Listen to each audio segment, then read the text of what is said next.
Konti. Pero masarap. Konti. Mataba. Konting ano lang. Konting oyster na. Sarap yung hotdog talaga actually. Yung butter niya, ang sarap na medyo manamis-namis. Ganun yung ano niya. Sakto lang yung anghang niya. Ang sarap. You should try it. Yung parang medyo may alat. Pero nagulin na wala.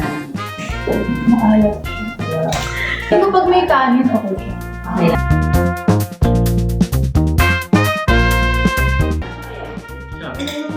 How would you rate it? 10. Masarap siya, Ben.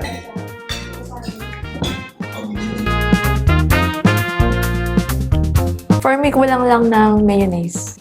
Diba? Parang medyo maraming mayonnaise. Ako?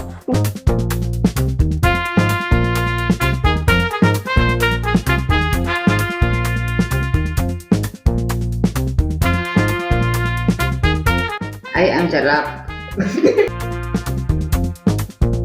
Hindi ko alam kung sa may sunbread ko dito. Parang